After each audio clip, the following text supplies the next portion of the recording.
la solución liberal es difícil exponerla en unos pocos minutos. Les ahorro la base doctrinaria porque, aparte de que me la han oído decir muchas veces a lo largo de 25 años, está escrita en todos los folletos, está escrita en libros, en publicaciones, etc.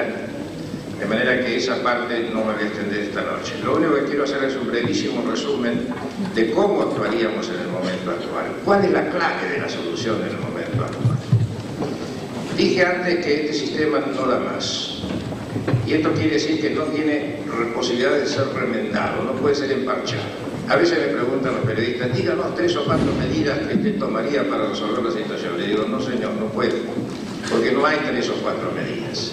Nosotros tenemos una sola medida que tomar, que es cambiar todo el sistema económico. Eso lo tenemos escrito, está en 3 libros, fue llevado en su momento a autoridades, casi se pone en práctica en el país, lo tenemos actualizado permanentemente, tampoco voy a abundar en detalles en esto. Pero vamos al meollo del tema. El país tiene recursos naturales.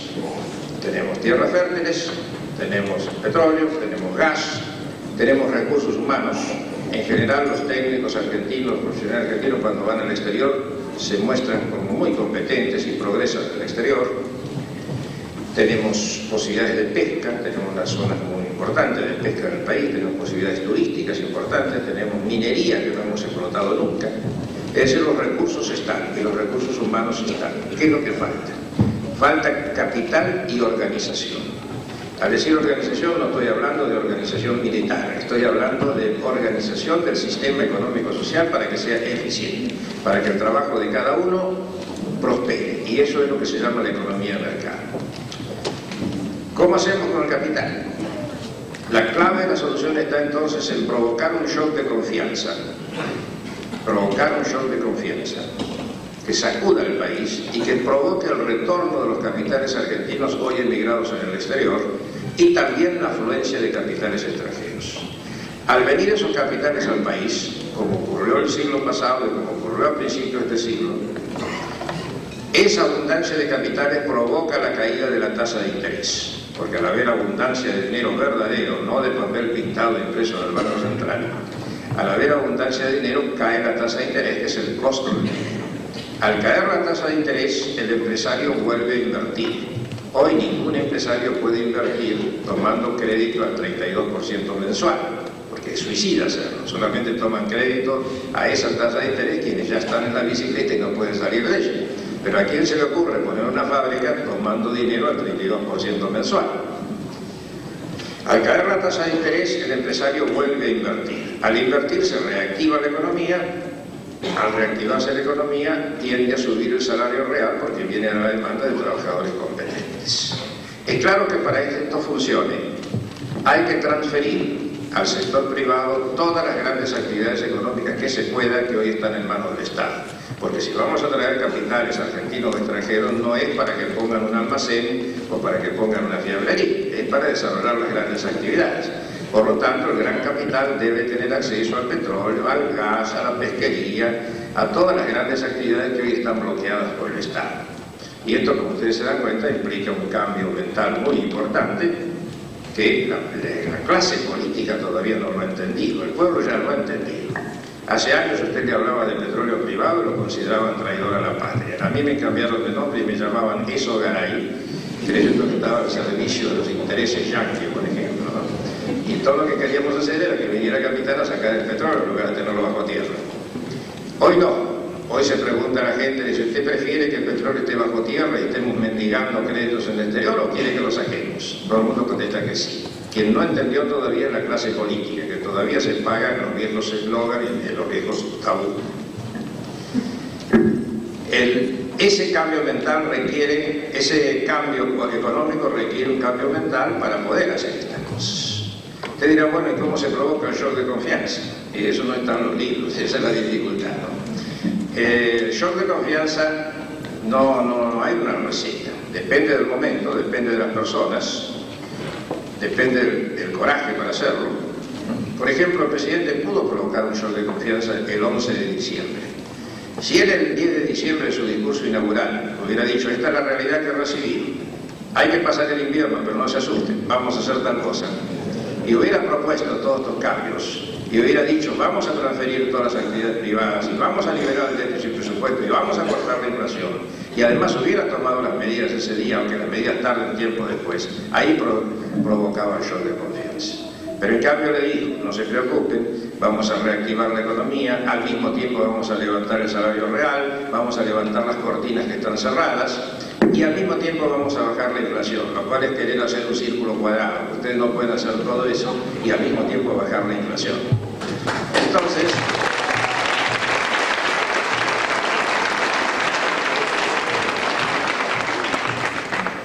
el presidente va a Sánchez el otro día y hace un discurso y dice: el norte ha venido al sur a sembrar cizaña y a dividirnos. Nos presta dinero porque somos subdesarrollados, pero a condición de que no nos desarrollemos. Ese galimatías no lo entiende mucho nadie, pero en todo caso, eso lo dice en presencia de una tribuna llena por el Partido Comunista y el sacerdote cardenal de Nicaragua al lado de él. Es decir, es una bofetada a Estados Unidos, a Europa y al mundo civilizado. Y su ministro de Economía, entre tanto, va con la mano tendida a los bancos americanos.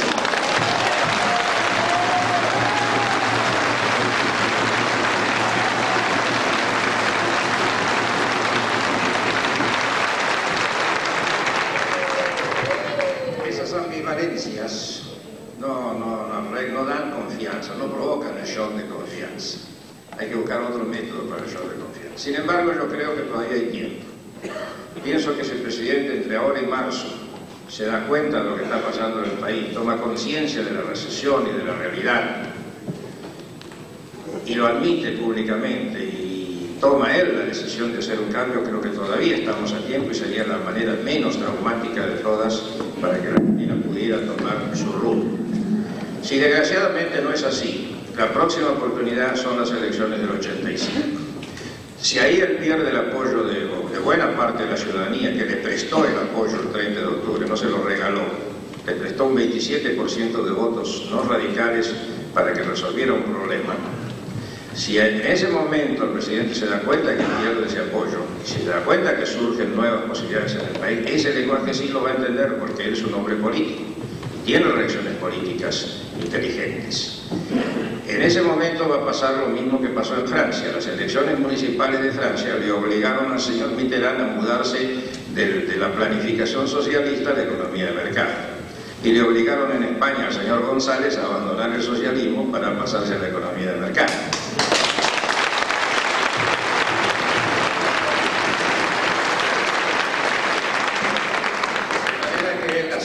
Posibilidad, si fracasa de aquí a marzo, está en octubre del 85. Claro que ustedes me dirán, ¿y bueno, y cómo llegamos a octubre del 85? Bueno, vamos a llegar con marcapasos y muletas, como diría el doctor Balbín, pero vamos a llegar, porque no hay ambiente de golpe de Estado en el país, ni debe haberlo nunca. De manera que será cuestión de tener que trabajar con adelante.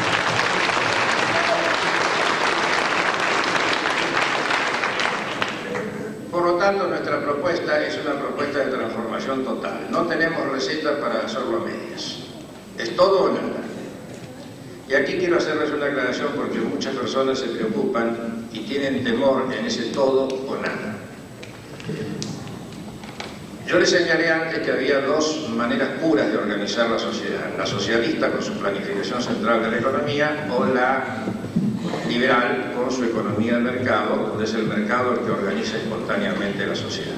Los demás eran híbridos intermedios. Las dos fórmulas puras son esas.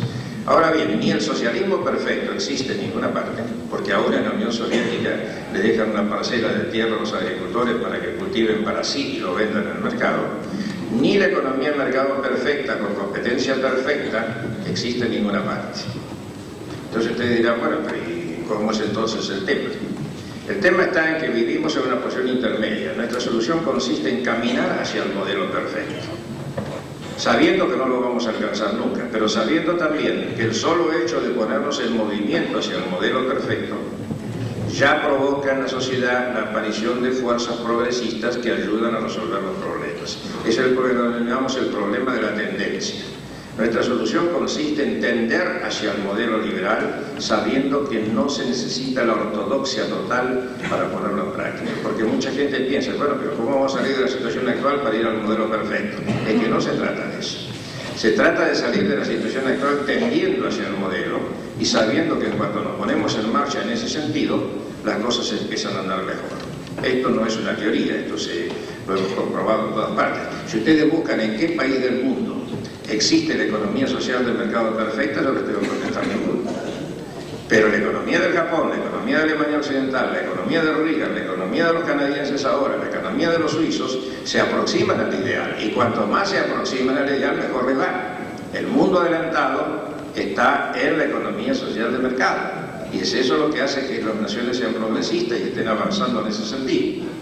De manera que no hay que tenerle miedo a una supuesta ortodoxia. No somos utópicos, somos profundamente realistas. Conocemos el problema político, conocemos el problema económico de lo que se puede hacer y de lo que no se puede hacer. Marchando hacia el ideal, estamos dispuestos a hacer todas las flexibilizaciones necesarias por razones sociales, pero nunca caminando al otro lado, que es la diferencia.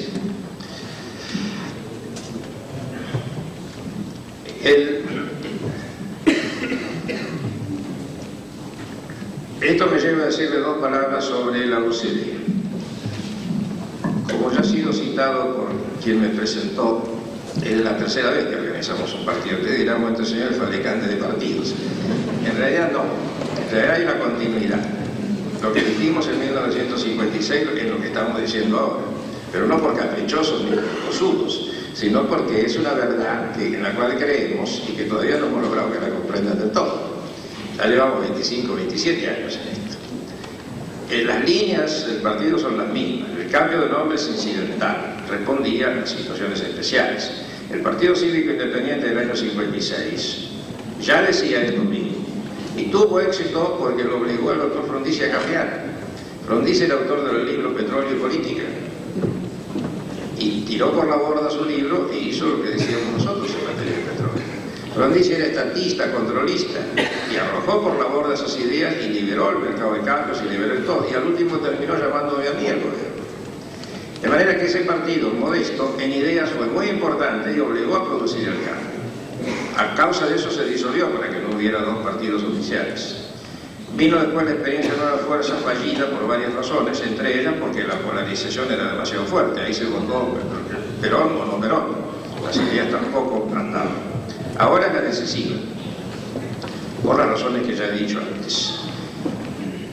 Estamos organizando la OCDE en todo el país. Fuimos partido nacional ya antes de las elecciones. Y después de las elecciones hemos trabajado intensamente para seguir organizándonos en todo el país. Para marzo vamos a tener todos los distritos organizados y vamos a ser el Partido Nacional de Alternativa, por lo menos estructuralmente. Si ese partido va a ser grande o chico ya no depende solamente de nosotros, depende de la que la ciudadanía entienda este tema y esté dispuesto a buscar una solución de alternativa. Si la ciudadanía quiere seguir votando peronistas o radicales para que sigan haciendo lo mismo por 40 años, por supuesto que es muy dueña de hacerlo, pero no va a encontrar la solución.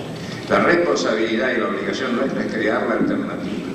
La falta de un partido de alternativa de carácter liberal es en gran parte responsable de los golpes de Estado de nuestro país. Porque al no haber solución a los problemas creados por estas pseudo-democracias, venían los militares a poner orden. Se equivocaban ellos mismos por absorber los mismos procedimientos y le devolvían a la pseudo-democracia el gobierno. Y así hemos estado en forma pendular porque nunca hubo un partido que le ofreció lo contrario. Si fracasaban los radicales, ¿qué solución iban a dar los peronistas? Si fracasaban los peronistas, ¿qué solución iban a dar los radicales? Esto se vio dramáticamente en el año 76. Si el año 76 la señora Isabel hubiera renunciado y la Corte llama a elecciones, ¿qué solución había? El propio doctor Balbín dijo, debe haber soluciones, pero no las conocemos. Entonces, la falta de un partido de alternativa que proponga algo distinto en el país es en parte responsable, es un abandono que han hecho los liberales de la idea, y es en parte, repito, responsable de que hayamos tenido tantos golpes de Estado. La existencia de ese partido es una válvula de seguridad para evitar que haya golpes de Estado en el futuro. Si las cosas van mal, la ciudadanía tiene la oportunidad de votar lo contrario. Si no lo hace, ya no es culpa de nadie, sino de la propia ciudadanía, pero tiene la oportunidad. En Estados Unidos, los demócratas con Carter y con Johnson casi arruinan los Estados Unidos. Reacciona la ciudadanía y lo nombra Reagan. En Inglaterra pasó lo mismo. Los laboristas socialistas ingleses casi hunden Inglaterra del todo, y los señores Thatcher le saca flote. En Alemania pasó exactamente igual. Pero acá no. Acá no había partido de alternativa. Hagámoslo. Estamos haciéndolo. La ciudadanía nos ha dado un cierto impulso inicial, por lo menos en Capital Federal hemos logrado sacar la nariz fuera del agua, no lo consideramos un gran éxito, pero estamos en el Congreso y estamos pudiendo decir todas estas cosas. Entonces es muy importante que ese esfuerzo inicial se agrande. Ahí encontramos algunas resistencias, algunas cosas lamentables, porque en lugar de ayudar a esto que tuvo un surgimiento, muchos tratan de que nos unamos. Dice, ahora que han tenido un éxito, únanse y empezamos de nuevo. Y decimos, ¿pero para qué? Si hemos logrado avanzar un poquito, ¿por qué no hacemos entre todos la más popular?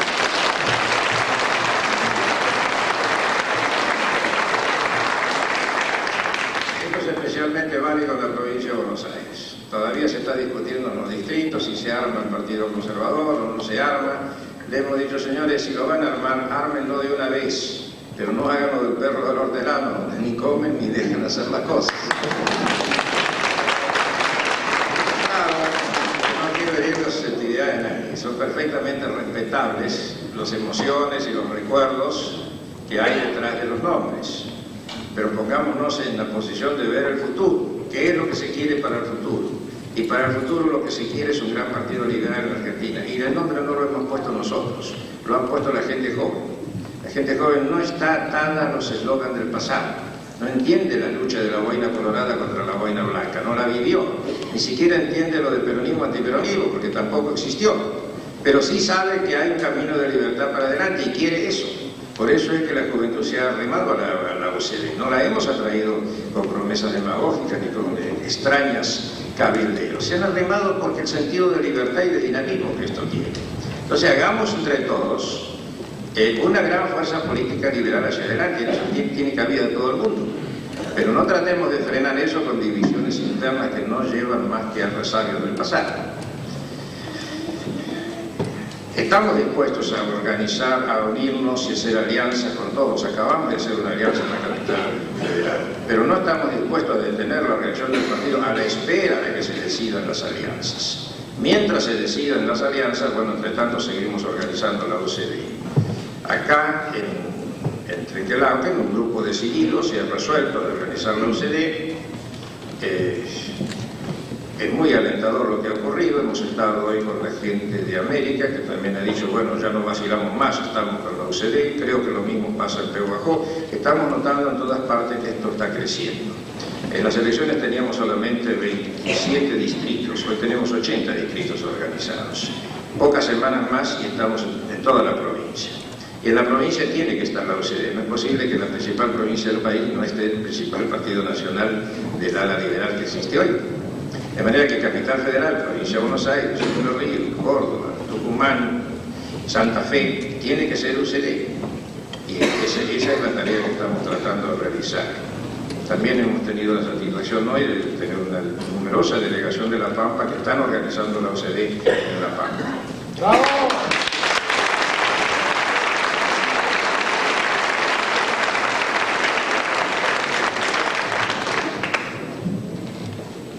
¿Aguantan 5 minutos más? Siga, maestro.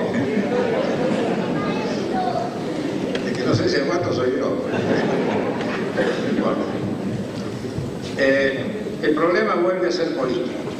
Y digo vuelve porque el 30 de octubre el problema era político. Si no resolvíamos el problema político de la terminación de los gobiernos militares y el retorno a la forma democrática, no se podía pensar en nada. ¿Quién iba a hablar de inflación o de cualquier cosa si no resolvíamos el problema político? Resuelto el problema político, el problema pasó a ser económico. Pasó a ser un problema de gobierno. ¿Cómo se gobierna dentro de la democracia? Ahora, el problema vuelve a ser político. ¿Por qué? Porque estamos en presencia de un gran cambio y esa decisión es política. El cambio es inevitable por todas las razones que le dije antes. Pero ¿cuál cambio? ¿Vamos a ser socialistas? ¿Vamos a ser liberales? ¿O vamos a tratar de repetir la historia de estas posiciones híbridas intermedias? Esa es una decisión política. Y esa decisión política o la toma el presidente ahora, entre ahora y marzo, frente a las realidades, o la va a tener que tomar el pueblo argentino en octubre del 85. De manera que estamos otra vez en un clima político de una gran importancia. A mí me parece que esto es tan importante que es equivalente a lo que ocurrió en la República Argentina después de Caseros. Caseros viene después de un largo periodo de absolutismo, precisamente casi 40 años. Ahí también podrían haber elegido repetir el absolutismo, tratar de mantenerlo, o volcarse hacia otro lado. Y afortunadamente se volcaron hacia el lado de la Constitución, nos dieron la Constitución que es liberal, y en función de esa Constitución la Argentina pasó a ser de un desierto el 7º país en el mundo. La decisión que tenemos que tomar ahora es equivalente a esto. Si nos enterramos en el socialismo, nos enterramos para siempre, nos retornamos de allí. Espero que no lo hagamos. Si insistimos en lo que venimos haciendo y fracasando en 40 años, bueno, vamos a seguir fracasando y nos vamos a seguir hundiendo. Y si tomamos la decisión de ir hacia el otro lado, tenemos la esperanza de construir un gran país.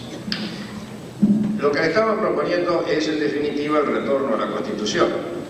Ustedes dirán, bueno, pero la Constitución es vieja. No, los principios liberales de la Constitución son hoy tan válidas como lo van a ser en el siglo XXI.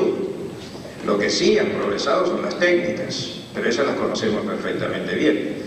El liberalismo moderno se reelabora entre las dos grandes guerras y tiene su partida de nacimiento en la Sociedad Monteverén en el año 1947. Ese es el liberalismo que practicamos. Es el liberalismo de Erhard en Alemania que produce el milagro alemán. Es el liberalismo de Gasperi y Einaudi en Italia que produce el milagro italiano. Es el liberalismo del Partido Liberal en el Japón, que hace de Japón la tercera potencia mundial. Es eso lo que estamos predicando, no el retorno a Manchester ni a ninguna de las cosas antiguas, sino que estamos predicando el nuevo liberalismo que se basa en los mismos principios, pero que avanza en sus técnicas. Cuando pensamos en los aviones, piensen ustedes que el avión de los hermanos Wright en el año 1903 voló 90 metros. Hoy el Concorde cruza el Atlántico en minutos. Bueno, los dos vuelan por el mismo principio. Los mismos principios de dinámica sostienen los dos aviones, pero son distintos. Los mismos principios del liberalismo del siglo pasado son los de ahora, pero las técnicas son distintas y esas las conocemos perfectamente bien. Esta vez tenemos una ventaja que ya ha sido citada aquí rápidamente. Esta vez marchamos a favor de la corriente. El mundo se está volviendo liberal. En Estados Unidos ya está el vuelco. Miren cómo ganó Reagan. Anteriormente en Canadá barrieron a los socialistas del mapa. En Latinoamérica, en el Ecuador, Febres Cordero con la economía social de mercado barrió también a los socialistas del mapa y está realizando la economía social de mercado en el Ecuador, pequeño país con 45% de indígenas. No hablemos de Alemania Occidental, Japón, Suiza, porque eso ya está consolidado hace mucho tiempo. Pero ¿qué pasa en el mundo socialista? En Yugoslavia, hace 2 o 3 semanas, se levanta el control de precios después de casi 30 años, el mismo día que Campero lo pone acá.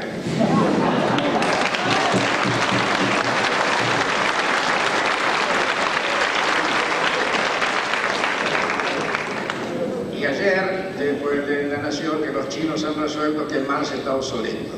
Han tardado tiempo en darse cuenta, pero se han dado cuenta. Estamos en presencia de una revolución mayor en la China. Bueno, si China, Yugoslavia, Ecuador, todos estos países marchan en ese sentido, estamos bien acompañados, sobre todo por los grandes países. Acá también, esta vez vamos a marchar a favor de la corriente. En el 45 funcionamos al revés. Cuando el nazismo y el fascismo caían en Europa, ¿qué hicimos nosotros? Lo trajimos acá. Contracorriente. Ahora no. Ahora sí, nos hacemos liberales, estamos a favor de la corriente. Vamos a ver si esta vez somos un poco más inteligentes. Yo creo que sí. Si pudiéramos llevar adelante estas ideas, no hay verdaderos problemas en la Argentina, ni siquiera la deuda externa. Podemos manejar todo esto con bastante rapidez. Las expectativas pueden cambiar en horas. Si se pudiera hacer el gran anuncio del gran cambio, del shock de confianza, las expectativas cambian en horas. Y entonces todo el mundo que hoy está en negativo, que está en pesimista, se pone a trabajar al revés y ahí ya está el comienzo de la solución. En un año y medio salimos perfectamente a flote.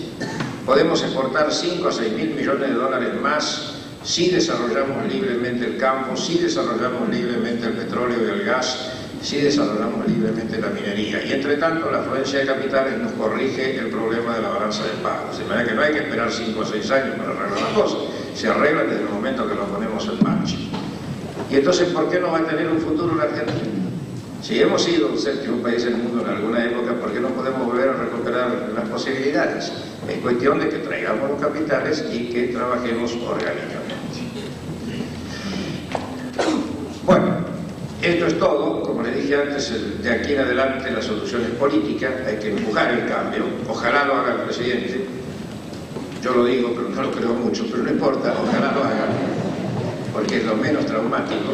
Si no es así, esperaremos octubre.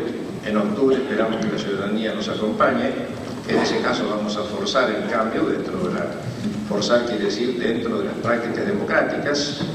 Y bueno, de ahí en adelante el país espero que retome su rumbo. Muchas gracias.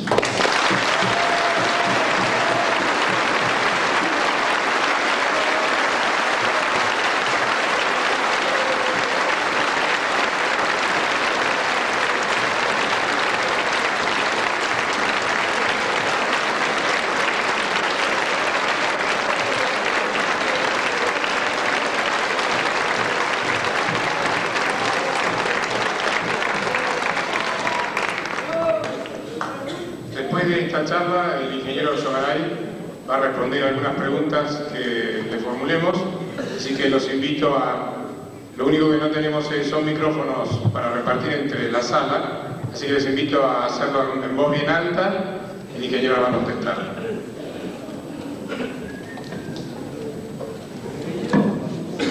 ¿Qué pasa con el mercado central y el cierre de los mercados de barrio? ¿Qué está haciendo la autoridad al respecto con esa fuente de trabajo?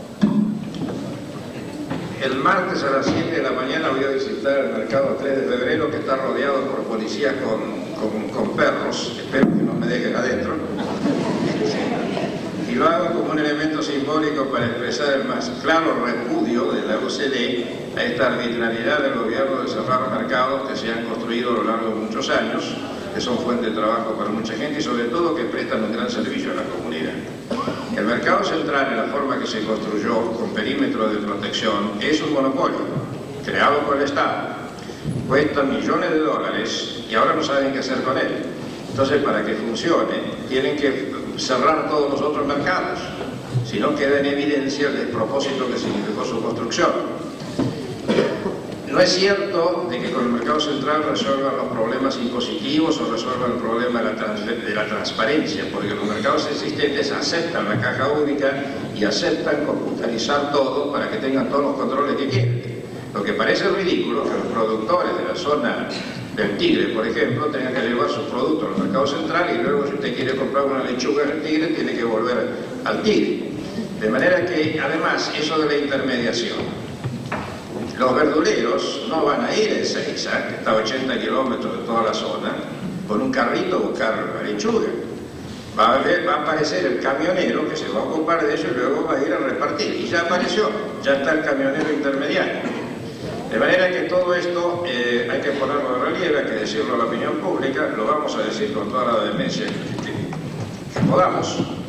Y el problema está serio porque ellos están dispuestos a resistir de todas maneras, no están dispuestos a perder el esfuerzo de toda su vida porque se le ocurra al señor Campero. No es posible. Y esto es una prueba más de que la democracia no se resuelve solamente con votar. Hay que aplicar las técnicas democráticas, hay que aplicar la economía de mercado. Dentro de la economía de mercado esto no ocurriría. Y no hay por qué someterse a los dictados de estos burócratas que nunca han vendido una lechuga.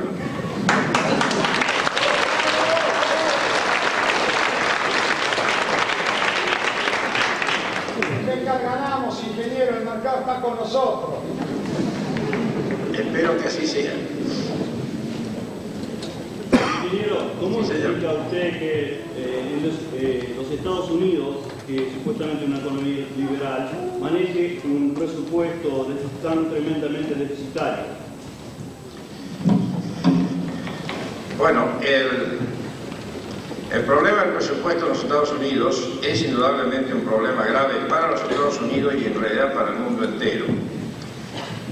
La cuestión está allí en que Estados Unidos tiene dos límites para reducir el presupuesto. Uno es que en cierta medida Estados Unidos representa la protección del mundo libre frente al peligro comunista. De manera que el armamento en Estados Unidos es un rubro en el cual es muy difícil discutir que se pueda rebajar. El otro son los servicios sociales. A partir de 1962, con Kennedy y principalmente con Johnson, empiezan a desarrollarse servicios sociales tan abusivos y de efecto multiplicador que hoy no hay manera de parar ese presupuesto. Si no fuera por los servicios sociales y por el armamento, Estados Unidos puede equilibrar fácilmente su presupuesto.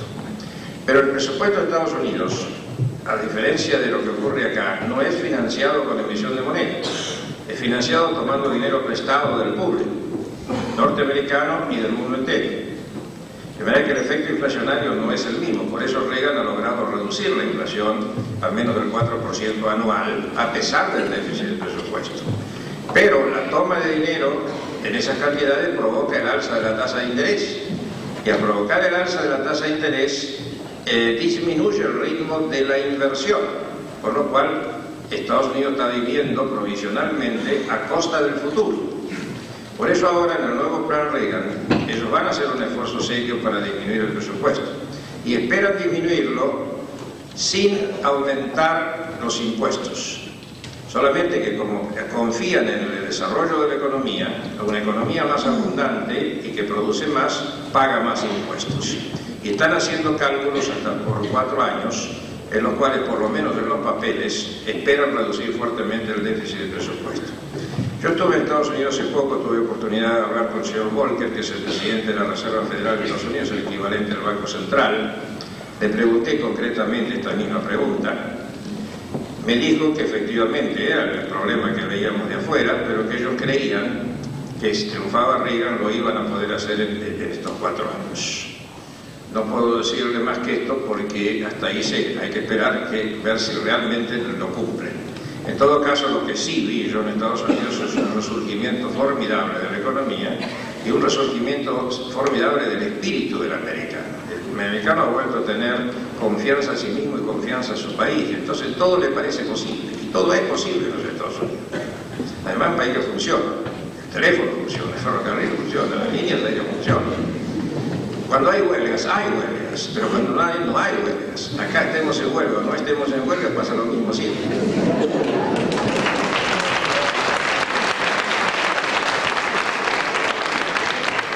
Estados Unidos se ha hecho grande por 2 razones, que no son económicas. Una son las universidades, la otra son las instituciones políticas y jurídicas. Allá se respeta la ley, se respetan las bases jurídicas y las universidades, son fantásticas. Estuve en una universidad de Austin, a la cual un donante le regaló 1 millón de hectáreas. Austin está en Texas, ustedes saben. Encontraron petróleo. Y hoy la Universidad de Austin es una de las más ricas del país, tiene una biblioteca con 4 millones de volúmenes y atiende 47.000 estudiantes de primera línea. Ni un papelito tirado en el suelo en la universidad. Es como si fuera un laboratorio. Se estudia de veras, se trabaja de veras, se investiga de veras. Y es una universidad rica. Si aquí una universidad hubiera descubierto petróleo, ¿qué tiene que hacer? Entregárselo a YPF para que se lo malgaste. Entonces no funciona el país por eso. Allá sí. ¿Cómo?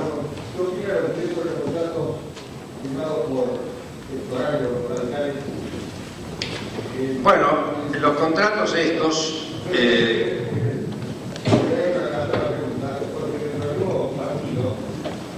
dice que se paga más por el precio que trae acá, pero lo que digo que no lo tiene. Pero si me conviene sacarlo, a pesar de todo, o comprar.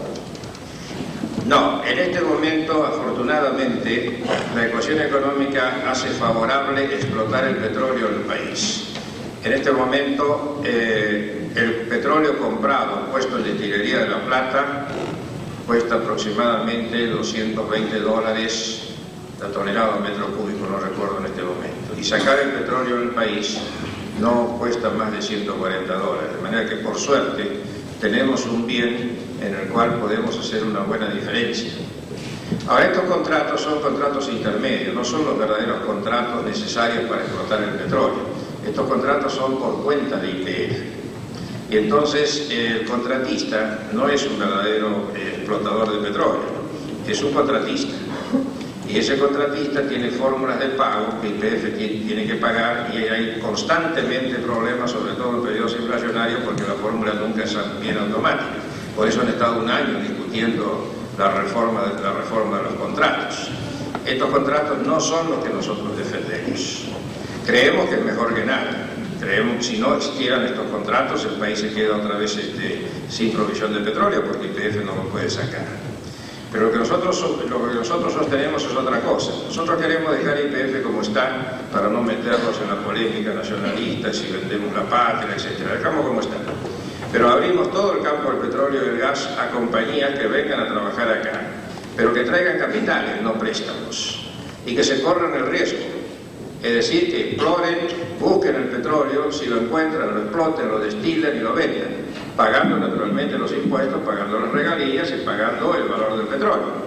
Pero si no lo encuentran, que pierdan ellos, no que le trasladen la pérdida a la comunidad. Ese tipo de contratos es el que nosotros defendemos, está dentro de la ley, y nosotros acabamos de presentar un proyecto de ley devolviéndole a las provincias el dominio de sus recursos naturales. De manera que si esto se aprueba el año que viene, son las provincias las que van a poder hacer esta clase de arreglo. Y van a ver ustedes cómo se van a entusiasmar las provincias cuando, teniendo petróleo en el suelo, hagan buenos contratos que se les haga salir de provincia pobre. La fórmula la vamos a extender a todas las actividades verdaderamente federalistas del país. Por ejemplo, en esta zona que es agrícola, en las zonas agrícolas, el Estado se les está llevando al 30% del valor de la producción a través de las retenciones. En primer lugar, somos partidarios de eliminar la retención. No hay por qué hacer un impuesto discriminatorio contra el campo. Pague el campo los impuestos que corresponden, pero no un impuesto discriminatorio en contra del campo. Observen ustedes que el campo recibe $1 de 145 pesos, de ese le sacan el 30% y todavía ese dólar no es cierto. De manera que el campo está pagando hoy un tributo especial que naturalmente disminuye sus posibilidades. Pero si hubiera que retener las retenciones por algún tiempo, hasta que se nivele el presupuesto, esa retención no debería ir al gobierno nacional, debería quedar en la provincia, debería quedar en la zona donde se produce la riqueza. Lo mismo pasa con la minería, lo mismo pasa con todas las actividades. Y ese es el federalismo auténtico, no declamar contra el puerto de Buenos Aires. El federalismo auténtico está que las provincias administren sus recursos. Y entonces habrá provincias ricas y provincias no tan ricas, dependiendo de la capacidad de sus habitantes, sobre todo.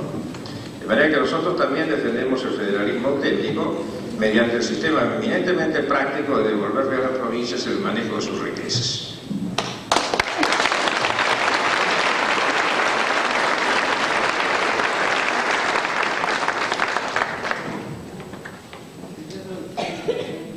Un poquito más fuerte. La pregunta que yo voy a hacer,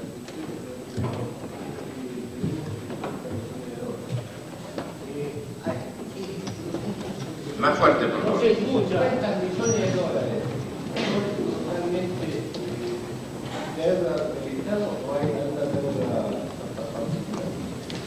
¿Deuda del Estado y qué? Si hay alguna deuda privada. Sí.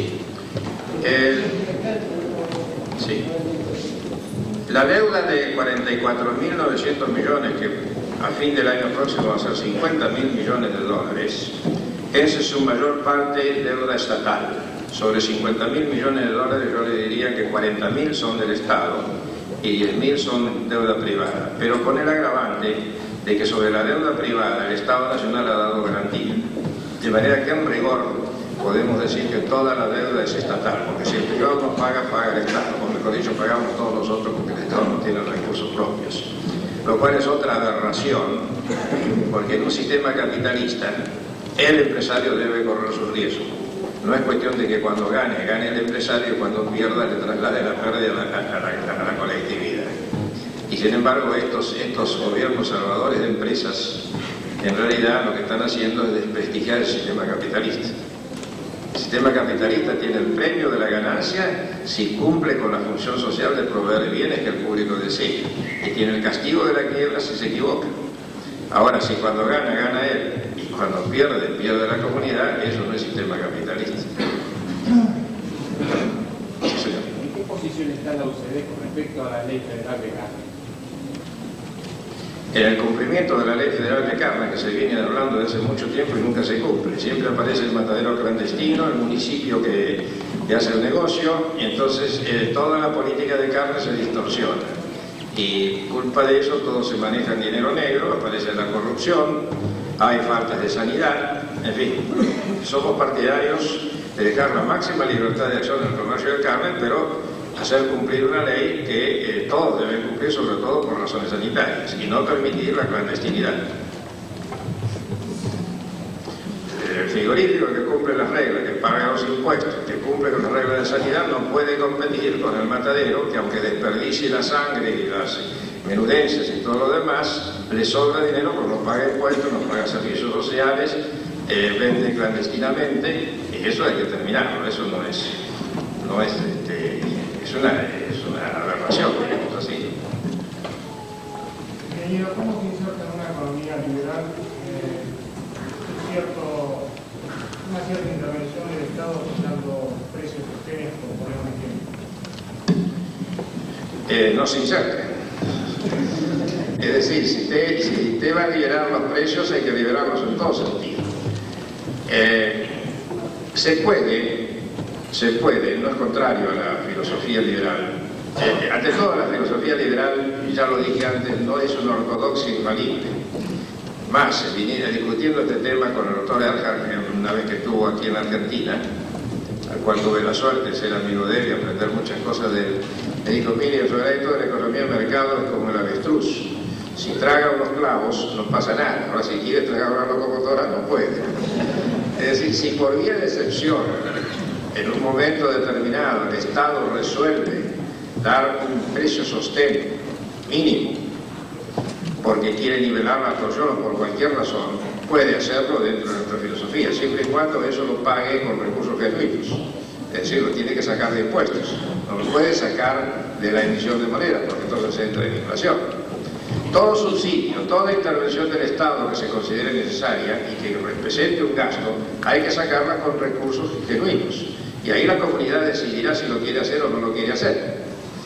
Ahora, eso no altera la regla del mercado siempre que no sea la regla. Si queremos tragar una locomotora, no podemos. Si queremos hacer una excepción, podemos. En Estados Unidos acaban de hacer dos excepciones. Primero salvaron a la Chrysler y después salvaron al Continental Illinois Bank. Pero no se puede decir que la economía de Estados Unidos ha sido estatista a causa de eso. Es la excepción. También ocurre en el ser humano. El ser humano, mientras está sano, nadie se ocupa de tomar medidas. Interviene el médico cuando es la excepción, cuando está enfermo. Es decir, esto es una reafirmación más de que no estamos detrás de una ortodoxia absoluta, pero no es necesaria.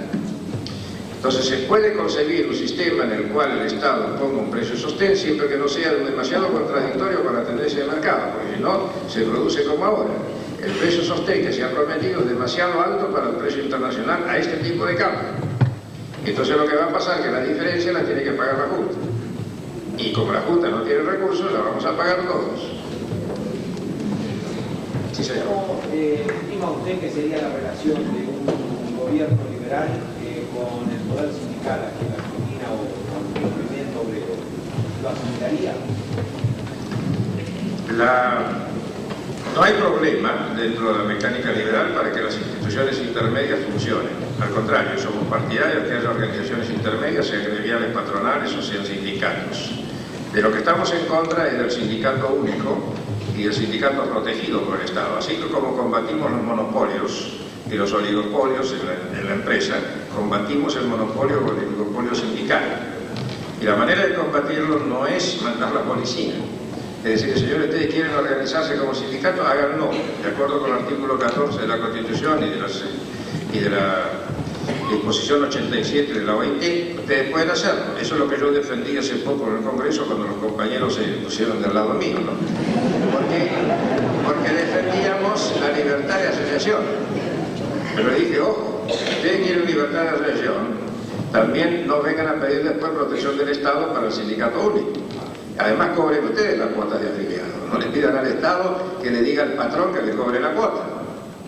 En una palabra, el sindicato no es un obstáculo, al contrario, puede ser, como está haciendo en los grandes países, un elemento de cooperación, siempre y cuando se maneje dentro de la libertad de acción y el libre competencia.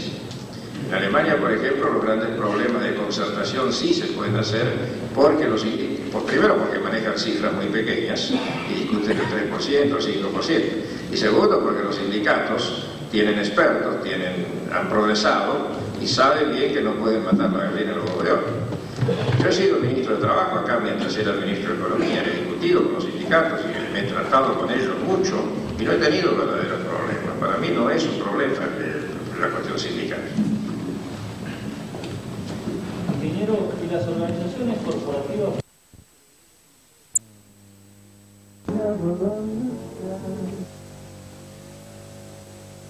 Amables televidentes, tengan todos aquí otra edición especial más de Sin Concesiones por Canal 12, hoy con una distinguida visita